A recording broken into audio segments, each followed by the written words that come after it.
यह कहानी समुद्र में रहने वाले एक जलपरी के बारे में है कि कैसे उसने अरुण नाम के एक लड़के की मदद की और गांव में समृद्धि लाई।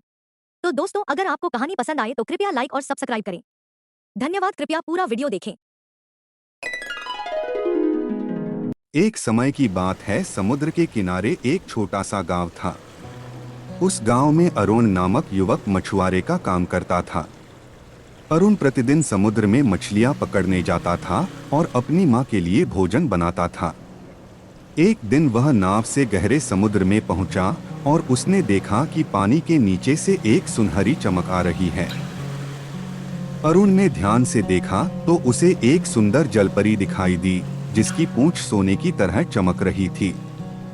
जलपरी बहुत सुंदर थी और उसकी आवाज जादुई थी। वह गा रही थी और अरुण उसकी आवाज से मंत्रमुग्ध था। जलपरी ने अरुण की ओर देखा और मुस्कुराई। मैं सुनहरी जलपरी हूँ और मेरा नाम सुवर्णा है। आप कौन हैं और यहाँ क्या कर रहे हैं? अरुण ने उसे अपना नाम बताया और कहा, मैं यहाँ मछली पकड़ने आया हूँ। तुम्हारी सुंदरता और आवाज ने मुझे आकर्षित किया है। सुवर्णा ने मुस्कुराते हुए कहा, मैं आपकी ईमानदारी और सादगी से आपकी मदद करना चाहती हूँ। अरुण को लगा कि यह अच्छा मौका है, लेकिन वह डरा भी हुआ था।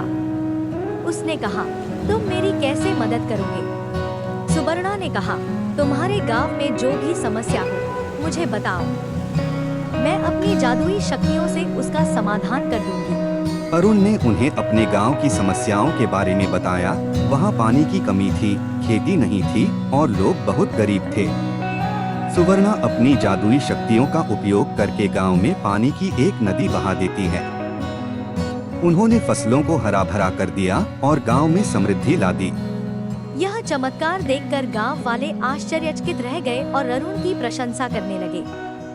अरुण उन्हें सुवर्णा के बारे में बताता है और सभी लोग सुवर्णा को धन्यवाद देते हैं। इसके बाद अरुण और सुवर्णा अच्छे दोस्त बन गए। अरुण जब भी समुद्र में जाता, सुवर्णा उससे मिलने आती। अरुण की जिंदगी बदल गई और उनके गांव में हमेशा सुख समृद्धि बनी रही।